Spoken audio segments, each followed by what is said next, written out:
Hello there. Today I'm talking to Kevin Bock, who is a cybersecurity expert and one of the main people involved in the Geneva Project. Geneva is a genetic algorithm that evades censorship by nation states. So in real time, Geneva can evolve to the ever more present danger of censorship by really big entities, such as governments. All of this is done through an evolutionary search over a program grammar, and in this interview, we're going to touch on a whole range of topics, including Geneva, how it works, what it does, why people research it, and what it has done so far in the world, but also the broader topics of security and its connections to AI, how people can get started in this field, and what the main questions and problems are in this space. Further, Geneva comes out of a project at the University of Maryland called Breakerspace, which is a sort of lab that includes undergraduates in security research, which is a really cool project. And I think highlighting this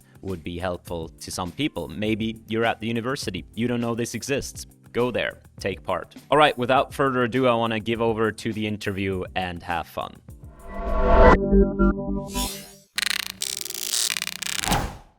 All right, everyone. I have with me today here Kevin Bock, who is a PhD student at the University of Maryland, a cybersecurity researcher, and a member of Breakerspace, which is a pretty cool project at the University of Maryland. He also has been in the news a little bit with a project that's called Geneva, which uses genetic algorithms to evade censorship by nation states. And I think that's pretty cool. So, Kevin, welcome to the show, and thanks for being here.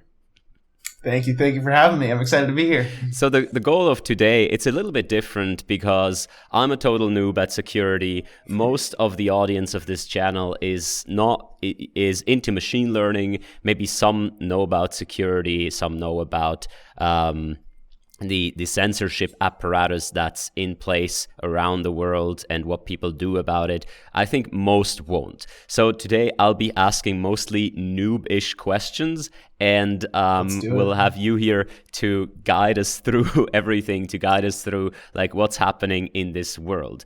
So maybe you first can start off a little bit. How did you get into, like, how did you get to the place where you are? What's kind of the main things in security right now that draw you to it? So I think security and the censorship space also is in this really cool time where AI and ML techniques have been exploding in all these other fields, and they're just over the last few years really breaking into security, and we're still figuring out all the different applications where you can apply these techniques in security. There's new techniques and new applications of this that people are discovering all the time, from better ways to detect spam and better ways to identify, hey, this domain is malicious, or AI-based scanners for that binary you downloaded, that's probably malware, things like that. Mm-hmm. So security field is still discovering all sorts of new ways you can apply these techniques. And that was one of my motivations initially, actually, of bringing this to censorship, because this project was really the entire field of censorship's first foray into using AI and ML-like techniques. And if you talk about censorship, what do you mean exactly by that? Yeah, so there's so many forms of censorship in effect around the world today. I mean, everything from political pressure to self-censorship to taking down there's so many different types. So I'm going to scope this discussion down a little bit, just the type of censorship that we study in this lab. And that's this type of automated censorship that happens in the network performed by nation states. So what do I mean by this? If you're a user in certain regimes around the world, let's say in Iran or something, and you try and make a request, as that web traffic crosses through the border of the country, it is scanned, parsed, and inspected by some machines that physically reside in the network called middle boxes, because they're in the middle of the network. And these middle boxes examine your request and they say, is this something we should allow or not? And if the answer is no, they either inject traffic to take down your connection, or they drop your connection, or they do something to disrupt what's going on. And you'll notice everything I just said there's no human in the loop. There's no like human content review or anything like this. It's a purely automated, run by these middle boxes or firewalls deployed by these nations that just like automatically inspect internet traffic as they go by. So that's really the scope of what we've been studying here. Naive question. Why can't I just encrypt my traffic and then like every traffic looks the same towards the outside? Yeah, that's a great question. So why can't we just encrypt everything? People have been trying. So there's like a couple different approaches to this. You're like, well, let's just use HTTPS, right? Encrypted, we're good. Unfortunately, HTTPS has a small privacy leakage. When you first set up an HTTPS connection, in that very first initial, it's called a handshake, in that first back and forth, you as the client, as a part of the protocol, you have to announce the domain you're talking to. And that announcement happens unencrypted. So if you're making a HTTPS handshake to Wikipedia, in the very first packet you send, it's going to include the word Wikipedia. And that's called the server name indication field. You indicate to the server what the name of the server you're trying to talk to. And unfortunately, censors just read that field, and then they take down your connection if you're talking to a forbidden domain. So HTTPS, unfortunately, not close, but not quite finishing the job. Now, I will say there have been, just a quick sidebar, there have been some advancements in HTTPS to try and fix this. There's a recent proposal to encrypt that field. It's called encrypted SNI. And China just started censoring that last year. So you can try and encrypt things, but these censors are often just hostile to the idea of just letting their citizens just encrypt all their traffic.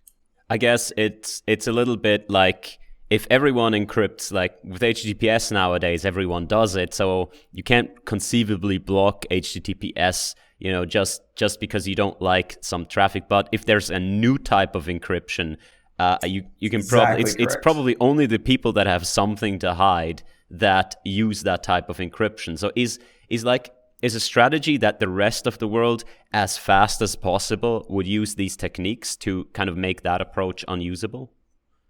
That's exactly right. And the broader topic you're actually discovering and saying out loud here is this idea of collateral damage. Of can we make a protocol or something so popular and used so diversely that if a censor were to try and block it, it would cause irreparable harm to like good services. There's some meaningful cost to performing that censorship. So just like you've identified HTTPS, that's everywhere. They can't just shut down all HTTPS. But rolling out a new encryption method for HTTPS that's not very widely deployed, they can nip that in the bud and prevent its rollout. So there's kind of this interesting race in a game between developers and these censors that's still being played out. Now, let's talk about more, let's say, naive approaches. What is the development of the field? Like, what has been tried before and what has been, let's say, thwarted?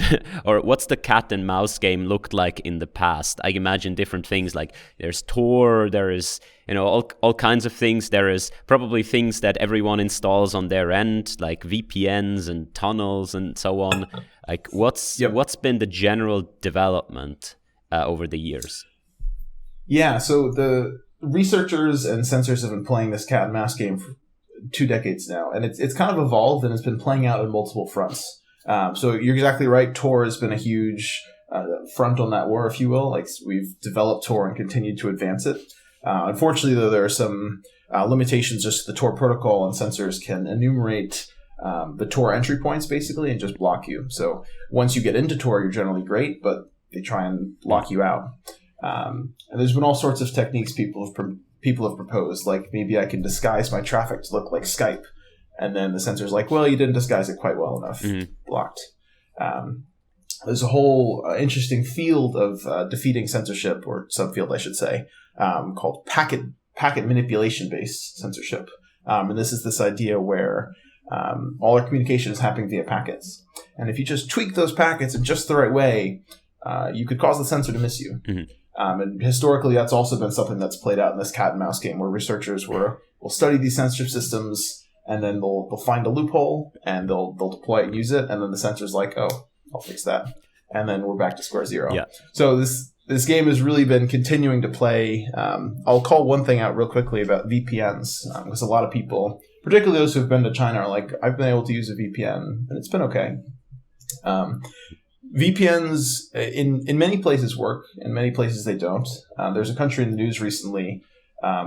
They were in the news because they rolled out a new law that forced their citizens to swear on the Quran that they would not use a VPN in order to get internet access installed in their homes. It's just like a crazy sentence to say out loud. Yeah. But in China, for example, these VPNs, many of them work most of the time.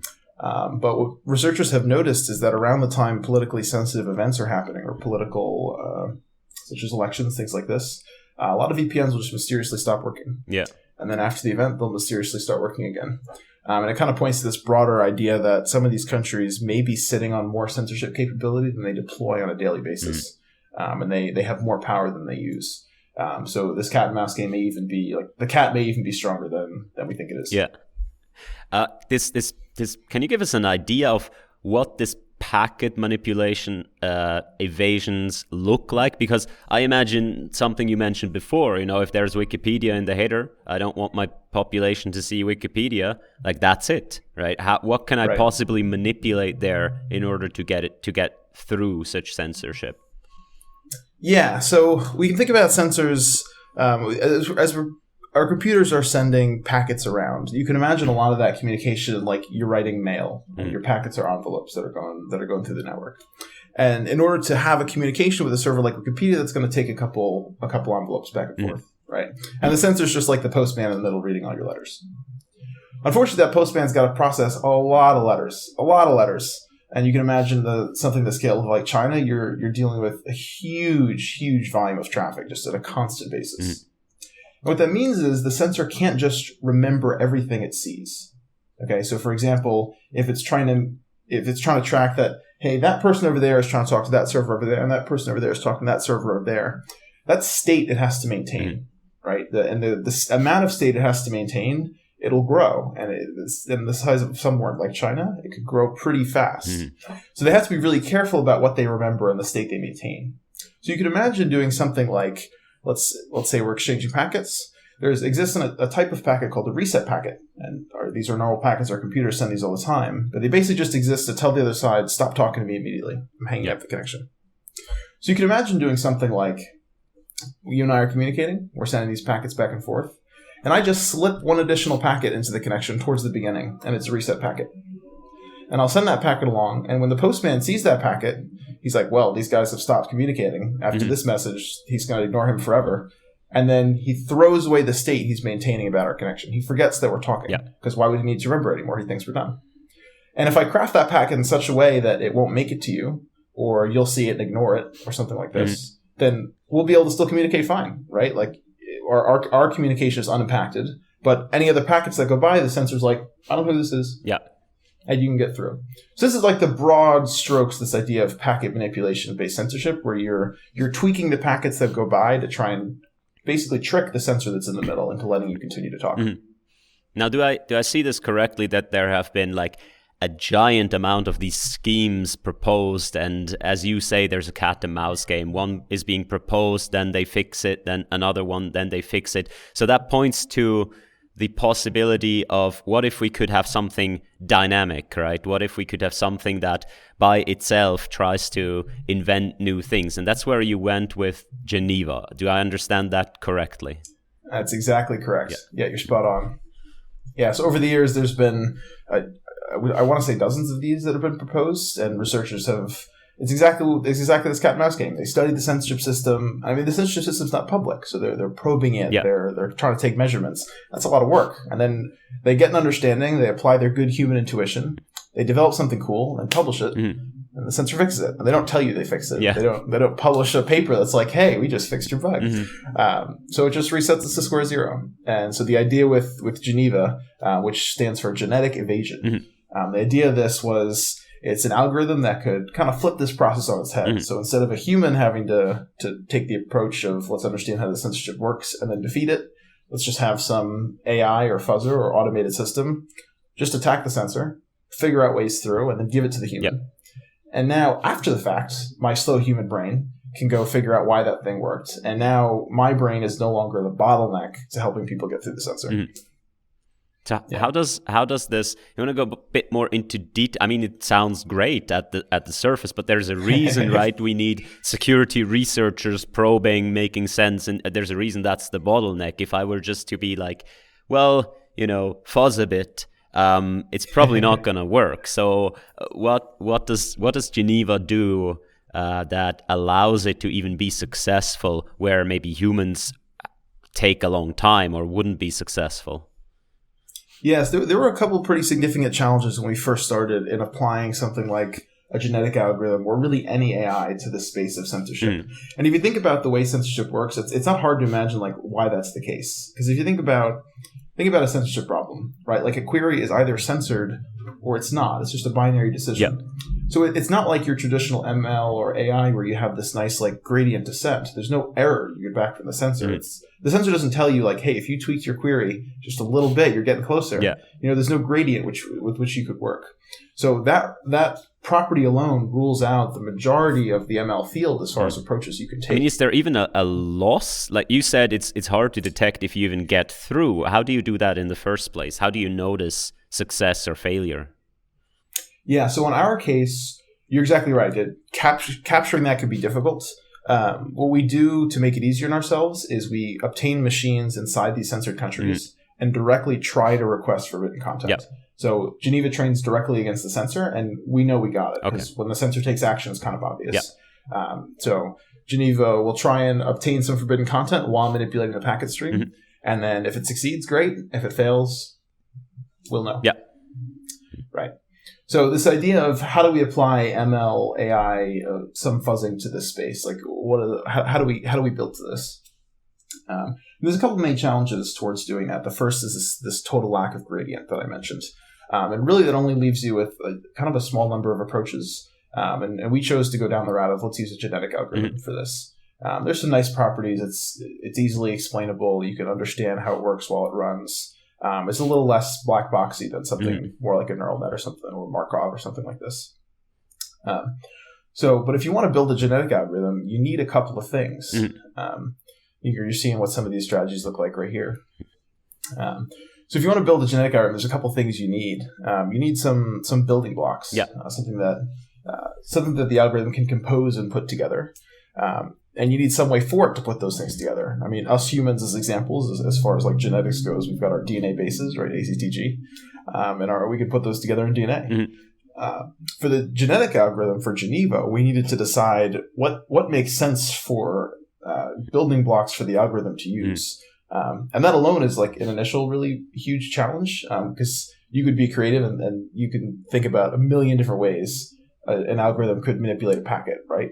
Flip a bit, you could flip this bit. Like there's just so many different things you could give it to do. So one of the first challenges we had to figure out was how do we balance what this algorithm can and cannot do to the data it has. Yep. And on one hand, we could let it flip any bit. The downside of that is it could take like forever to learn a checksum, but it's super powerful. Like on the other extreme there, we could just encode what previous researchers found and let it like play with those together. It would be super fast, but it'd be hard to learn anything new, right? We'd just be building in biases directly. So the approach we ended up taking was giving Geneva basically the same ability to change traffic as what the network itself could do. So the network itself has just a few set primitives that can do to packets. It can take a packet and make multiple packets. It can duplicate them. It can change a header to something. It's tampering a packet.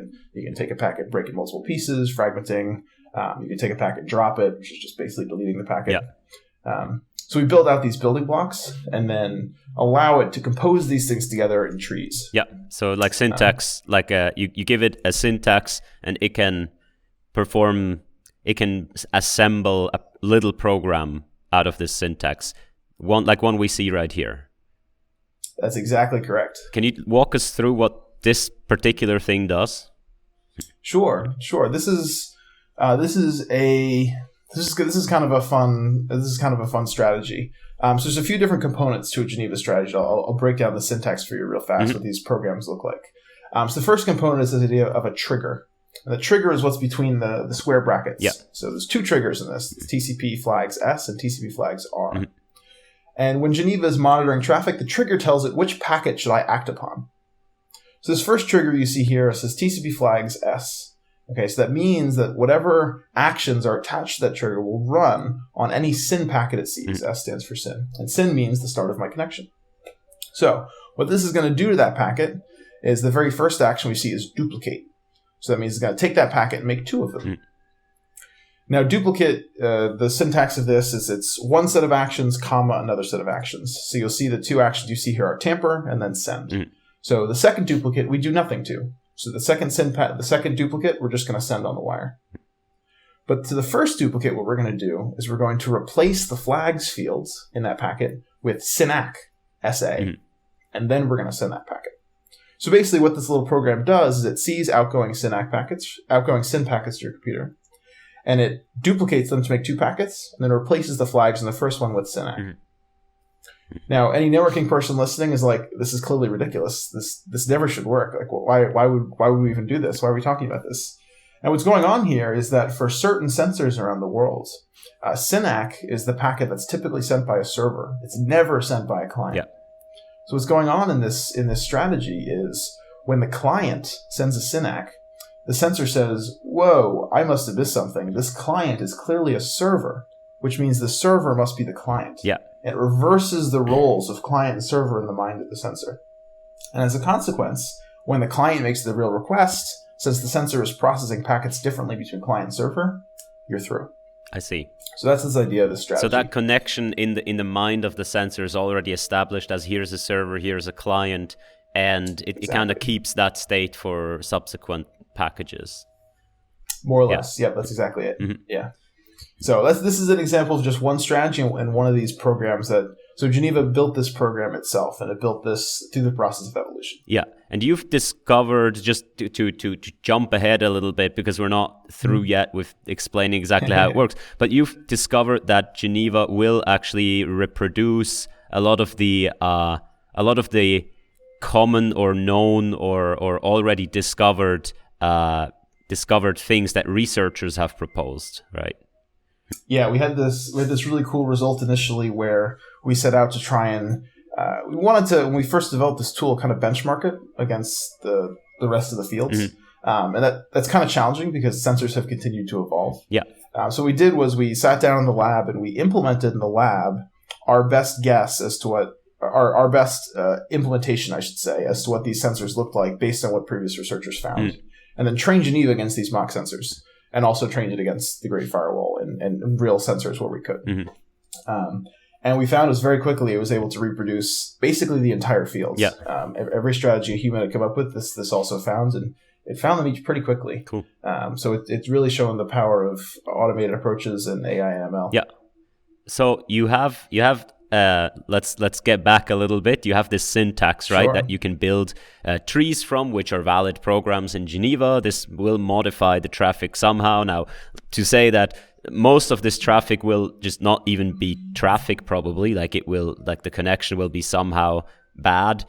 Some of it will go through, and some of it will actually maybe evade the censor. What do we need to get there? What do we need to to get to a place where, I guess, if you just do it naively and you randomize a little bit, it will just be bad. Like 99.9% of all the programs you generate, you'll initiate them, and then after a while you'll see like my traffic isn't even getting anywhere, right? So what are the, like, of the genetic algorithm components, what do we still need?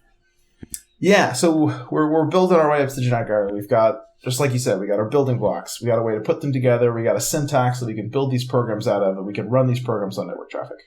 And you're exactly correct that if we initialize completely randomly, it's going to do terribly. And that's exactly what happens. We've tested this.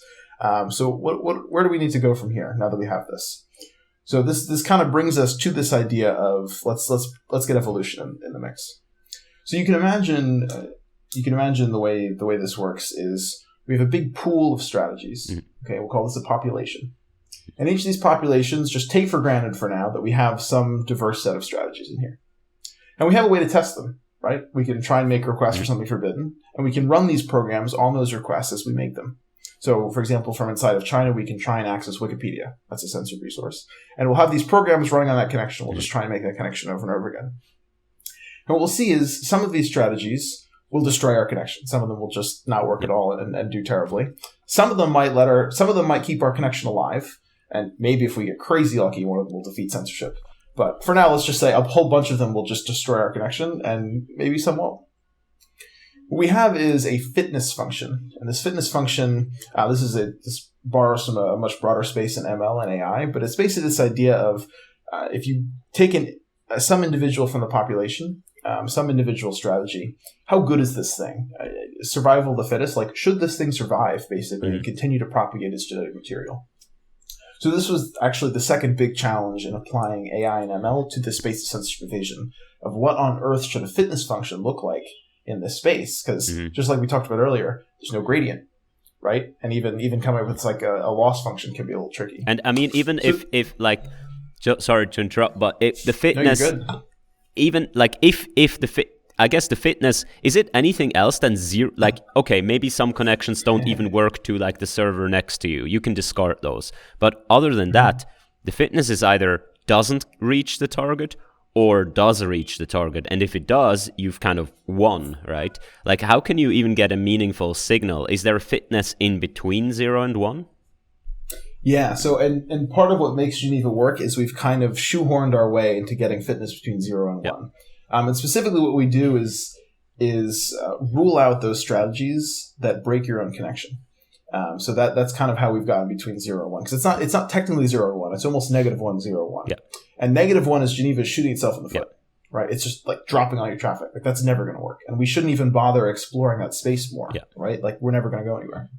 But if you can make it so that your packets are at least interacting with the sensor and at least have the potential to make it to the server, well, now we might be getting somewhere. So basically what we do is we set up the fitness function in such a way that if strategies destroy the underlying connection, they'll be punished severely and basically killed off. And strategies that interact with the sensor, even though they get censored, they'll get a slightly higher fitness function than those other ones. So what's going to happen is, because those individuals they're not successful, but they're still the most successful in the population pool, which means some subset of them will continue to reproduce. Basically, that subset is just chosen randomly. But because we're just choosing randomly, mutation is still going to happen. So we're basically taking a set of individuals. They all interact with the sensor. And then we just mutate them and try again. And then mutate them and try again. And effectively what this has turned into is a fuzzer. Like, Geneva is... The fitness function basically makes this a targeted fuzzer, where we can fuzz just the space of strategies, just the space of programs that allow us to interact with the sensor. And then where it gets interesting is, as this fuzzer is running generation after generation, just trying different crazy things against the sensor, if it finds something that gets through, suddenly that fitness is way higher than everything else. And that individual will start sharing its genetic material and propagating within the population pool. At that point, we could stop. We could stop the fitness function right there. But we optionally add some additional punishments and rewards for the algorithm at this point. And specifically, we add basically a punishment for strategy complexity. So if the individual is successful, we optionally punish it for basically the number of actions and the amount of overhead it adds to the connection. And the reason we do that is this is not strictly required, but I have a very small, smooth human brain, and it's so much easier to understand a strategy that's only 2 actions long compared to something that's 50 actions long, for example. So if we can encourage the algorithm to be like, great, you got a solution, now simplify it down for me. And it will, over the course of generations, whittle it down to its smallest form, and then at the end present to you its population pool and its best individuals. And we see here a few ways you can mutate. I think this just essentially comes down to changing the syntax tree in some form. And these are basically you can imagine all the different ways you could take these programs and mix them around. And if you can think about it, Geneva can probably do it. And so just maybe for my understanding, but you're trying all of this. You say you have some machines inside of these countries.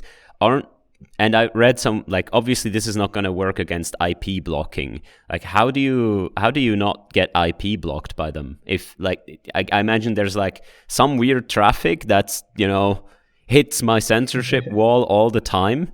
Why don't I just be like, well, gone?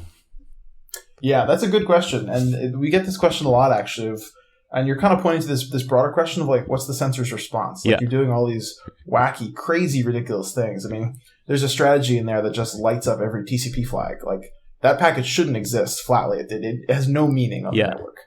But Geneva tried it, found it, and found that it works. So where do sensors go from here? It sounds like, when we're talking about things like it's sending crazy packets, it sounds like that should be something that's easy to detect on the network. But it sounds easy until you try and write it. Because if you think about it, writing something to detect abnormality when you have no idea what that abnormality looks like, especially in the space of just how random and crazy the internet is all the time. Identifying that is actually harder than it sounds. Yeah. And what makes it potentially even harder is that a lot of the middle boxes that would be doing that detecting is exactly the middle boxes Geneva is mucking with these strategies.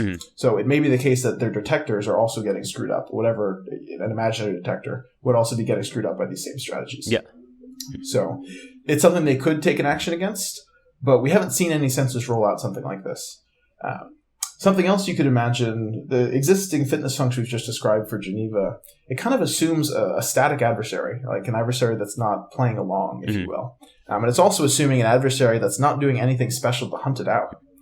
And you could imagine a sensor that's a little more sophisticated than that. So something we've kept an eye on is this idea in the future if either the sensor starts rolling out AI ML techniques, or if the sensor starts hunting for traffic that looks very abnormal. And you could imagine encoding additional bits into the fitness function such that you could encourage Geneva to make this strategy blend in with normal traffic. I want this to look as normal as possible, but still get through, things like this.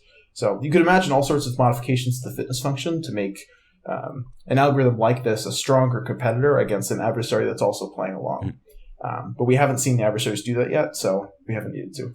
I was surprised when we talked to a bunch of also people in the intersection of security and machine learning that there are, as you say, these ML-based, let's say, malware detectors or things like this. I guess also weird traffic detectors, and people use them, for example, for company networks and so on.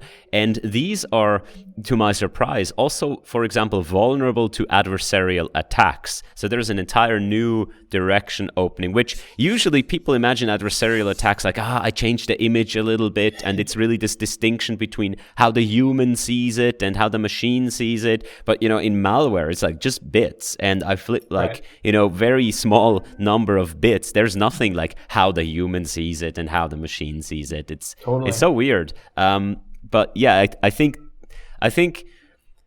it's pretty cool, and you got some attention in the media, and the articles usually go something like this AI can evade censorship or something like this.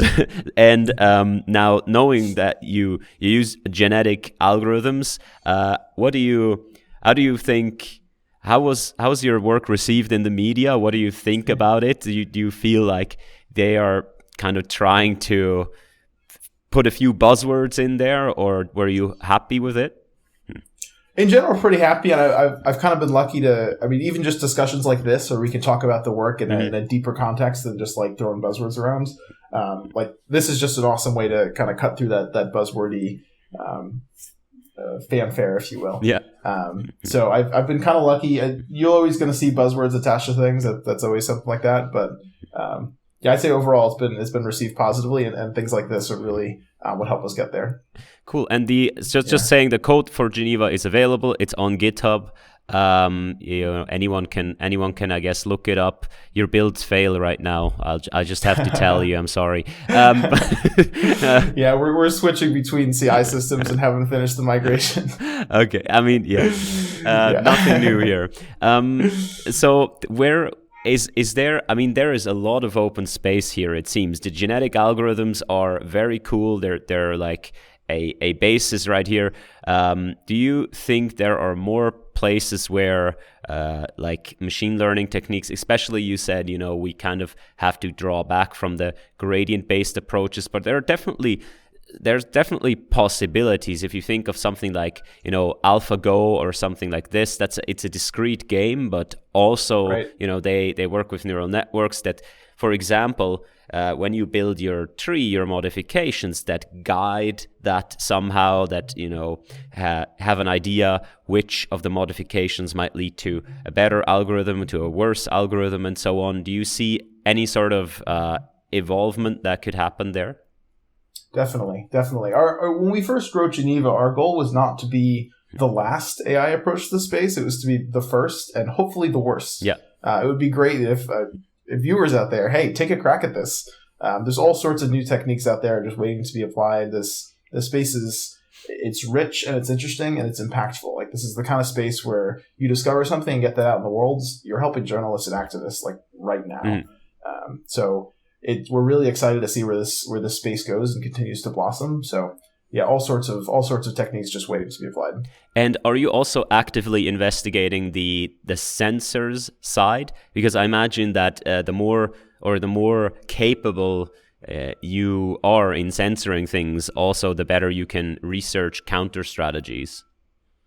So a bit. We've tried to tailor our research in such a way that we're not directly helping a censor. Yep. Like we never want to publish a paper that's like, really the use case of this is just making censors better. Like, so if we do research down that vein, it's purely in service of let's make evasion better. Yeah. And we've tried to be very good about not releasing anything and not publishing anything that's directly, hey, censors, this new technique, man, that's going to really change the game for you. You should try and roll that out. So, I guess that answers your question. Yeah.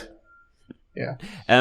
Well, if you look ahead, we said the space is wide open. What do you see as a like maybe a bit of a North Star for the field, like for, let's say, censorship evasion or something like this? What would be characteristics of an ideal algorithm?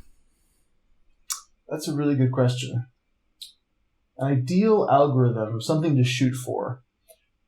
So I think I can answer that question by talking to, I guess, how the problem of censorship is getting harder and getting more complicated.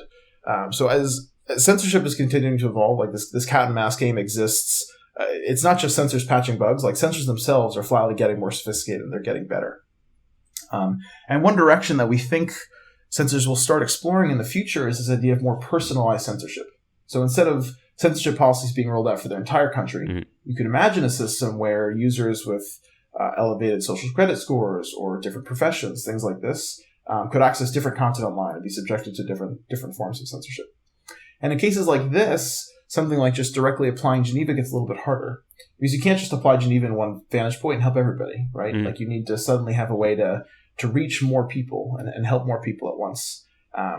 So it's this question of how can we scale this up in a large way, and how can we scale this up safely in a way that protects itself from attacks from the adversary. Like the nation state can see our traffic, so in theory they could muck with the training. How can we prevent that?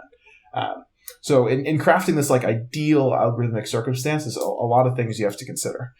So I think building towards this idea of, can we do federated training across a large population? Can we do this in a way that protects users? Can we make the algorithm more efficient so it needs less connections to figure things out?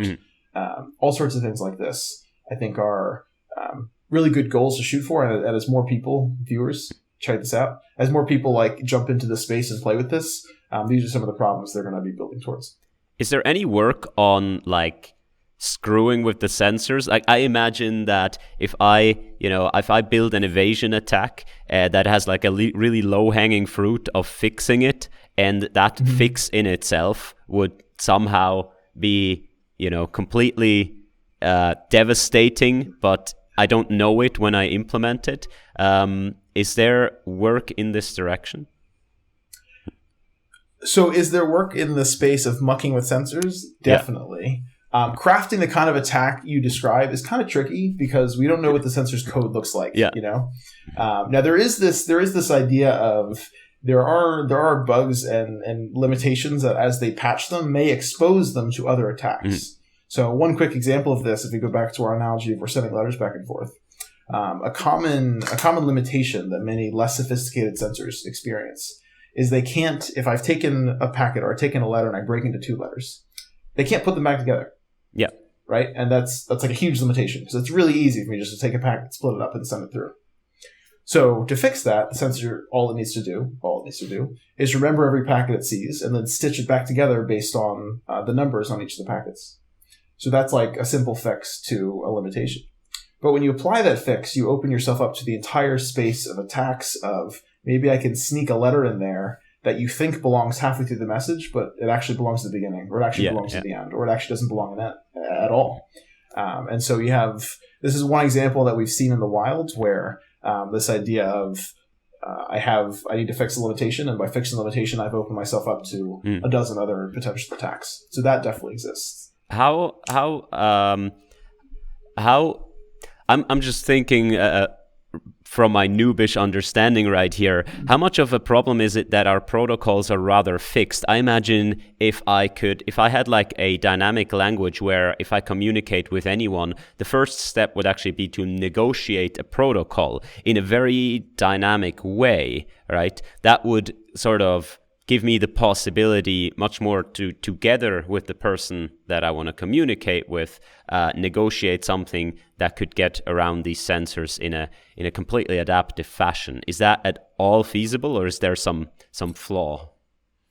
So is it feasible? Maybe. I mean, if such a thing like that could be built, it'd be incredible. Yeah. It'd be awesome. So AI people watching, get on that, because that sounds awesome. There are definitely some challenges into rolling that out, and you basically need to get in the headspace of, if I roll out this protocol and the censor knows about it, what is it going to do? What is it going to do about it? So there are protocols that exist out there where from the very first byte you sent, the whole thing is encrypted. Mm-hmm. And in that case, it's pretty hard to fingerprint, right? It never looks the same. It's always just a stream of random looking bytes. But the censor can also find that just by looking for something that looks like a random stream of bytes. Yep. And just like you said, that protocol never changes. It always looks the same. So if you need to really develop a system that's flexible and dynamic enough that today it looks like this protocol, tomorrow it looks like this protocol, yep. Today it looks like nothing in between. So you really need to be very creative and very deliberate with how you do it. So I'm not aware of anything like that personally. Maybe someone's working on it out there, but it would be awesome if you could do it. Now, speaking of mucking with censors, you also have other work that uses the censorship infrastructure, so essentially anything that's in place from the censors, to perform some attacks. As I understand it, any attack you could do is actually made potentially worse by the censorship infrastructure, such as a DDoS attack or something like this. Do you want to talk a little bit about that? I would love to. Yeah. So an area of work that we started exploring a year or two ago, something we noticed for a lot of these censors is when you interact with them as a user, like they need to respond to you. They need to send you some traffic, right? Like if I'm trying to request some resource and that resource is forbidden, maybe the censor sends me a block page. Like that block page says, hey, you're not allowed to access this. And the thing is that communication there, what's going on is my request can often be much smaller than the size of the block page I get back. So as an attacker, this opens up the space of, hey, maybe I can use the censor to launch an attack at somebody else by making a request for forbidden things, pretending to be someone else, and then letting them send that huge response at that other person. And this is an idea of a reflected attack or an amplification attack, because as an attacker, I can make a tiny request and then get a bigger request out of it. So I'm amplifying my traffic. So amplification attack. So we started exploring whether we could do this to censors and use these nation state censors, or even just beyond censors, there's normal firewalls, like things that universities or just regular networked organizations have deployed. And we discovered tens of thousands, millions of IP addresses that were behind these censors that we could use to launch these attacks. And found these attacks got crazy powerful. And who does it hurt more, the censors or the final recipients of the attack? So in this case, the weight is bared by both, but the brunt of the impact will be felt by the victim. So this line of work, it mucks with the censor, but really the purpose or something you could distill this work down to was censors are causing more harm to the internet than the harm of a censor is not just restricted to the citizens within its borders. Like a censor anywhere is a threat to anyone everywhere. So the work was less about let's flood a censor's network and more about let's prove to the world that these things are dangerous when they've been applied as carelessly as they've been deployed. Now, other than block pages, you have some very specific schemes of what you do specific to these censorship infrastructures that make these attacks even more powerful. What are examples of that? So discovering these attacks in the first place, I'm making it sound very simple, right? You just send a request and then the response gets through. But I'm skipping over kind of an enormous step in here because what I've just described, send a request pretending to be someone else, should not be possible. That sentence should not exist and it shouldn't be a thing you can do. And the reason that's the case is because when we make requests all the time, this happens. I think there's a GIF in there that explains exactly what I'm saying. Just scroll up a little bit. There's a three-way handshake that we need to complete. And that three-way handshake is just this short exchange of packets. I think it's the one right above that. It's the short exchange of packets at the very beginning right here. Short exchange of packets that exists at the very beginning of our connection. And as an attacker, if I try and spoof a three-way handshake, if I pretend to be my victim and start the handshake, the server is going to respond to the victim. And so I won't be able to get the critical bit of information I need from that handshake to finish it. And I need to finish that handshake in order to make a request.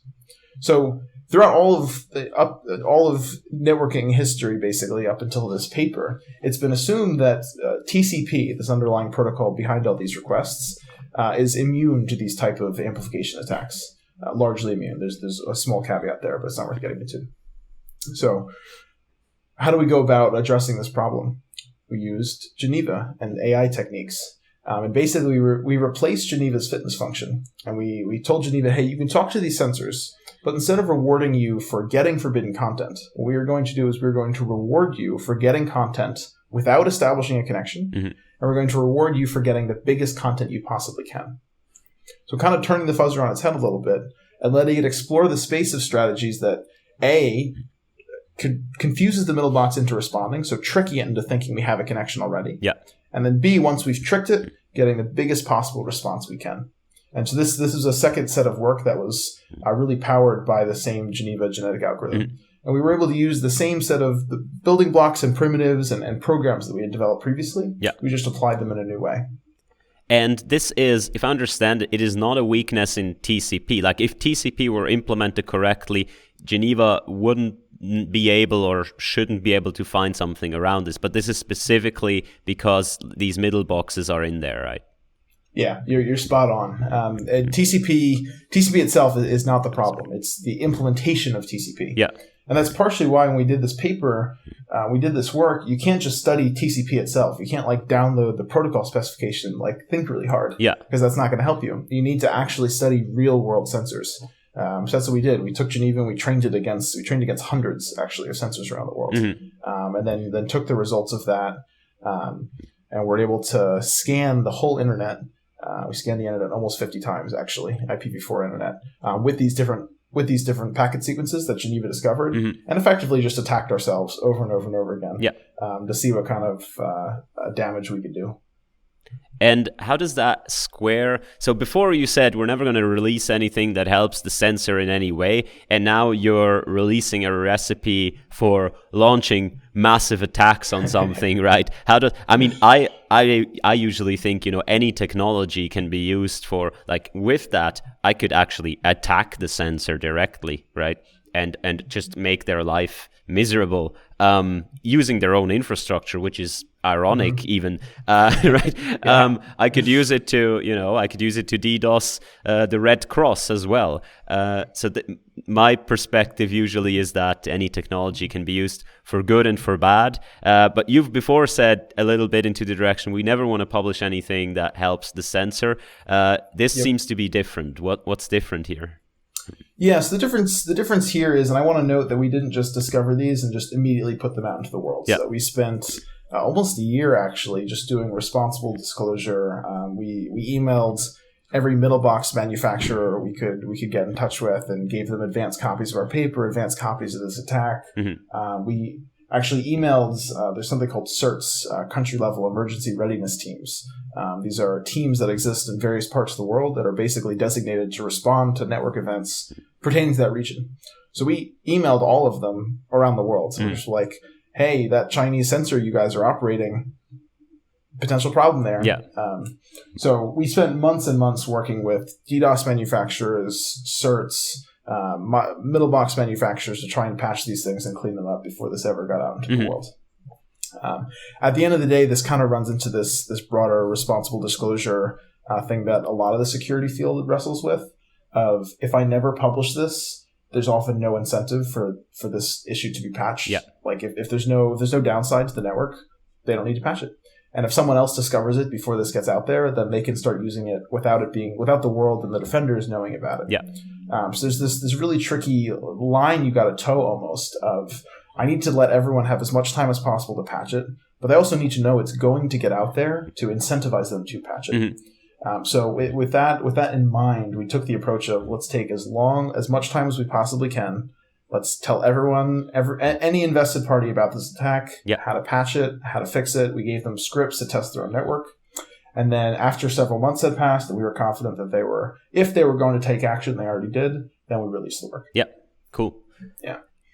Now, you're member of something that's called Breakerspace. I've already mentioned it at the beginning. Do you want to because it's pretty unique, do you want to talk a little bit about what this is and what it does? Yeah, I'd be happy to. So Breakerspace is a lab at the University of Maryland. Any UMD students watching, come check us out. The Breakerspace lab, the kind of defining feature of this lab is that undergraduate students are invited to join and participate in the lab. Mm-hmm. So it's the goal of this lab is to broaden and make research more accessible beyond just like PhD students and graduate students who are doing it. Mm-hmm. So this Geneva team and the broader censorship team within this lab has been staffed. I've been leading the team, but I've had a team of undergraduates who've been working with me on these projects. So every project we've talked about today and every paper on our website, this has not just been a one-man show. This has really taken a village to get these off the ground and get these moving. It's huge tasks, and I'd be remiss if I didn't mention the huge team of students who have been working on this with me. And okay, not unrelated to them being undergrads or not, did you, like, how often does it happen that you get into like hot waters, like, that there, in security research, there are national defense implications, there are legal implications and so on. Like, how do you navigate that space? And how often does it happen that you're like, oops, I hope no one noticed this? It definitely happens. And we're really lucky to have such a supportive like university atmosphere with which we can do these things. Yeah. We've worked closely with IRB, the Institution Review Board, and our network security people. There was one week where for that scanning paper we were talking about, we're like, all right, let's kick off some scans. And then we immediately knocked out the university firewall. And it's like, oh no. And they worked with us and helped to get it back and then helped to work in such a way that wouldn't happen again. So what you're describing absolutely happens. One time we didn't know this, we were accidentally attacking like the city of Jacksonville, Florida. And it was like, whoops, let's go email them so that stops happening. Or like the University of Kentucky, things like this. So what you're describing happens all the time. Yeah. And it's like, oh shoot, whoops. And often those like whoops moments are like, that's a cool discovery you just made. We also got to go fix whatever you just broke. Yeah. So totally happens all the time. We got lots of crazy stories like that. We're really lucky to have such a supportive atmosphere in which we can do these things. Mm-hmm. It's okay to break things and work to fix them, obviously, in such a supportive atmosphere. Yeah.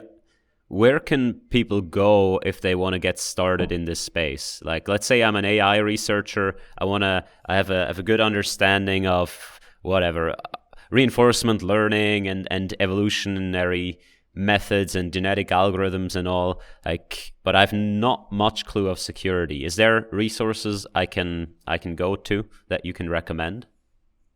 So for security in general, there's so many.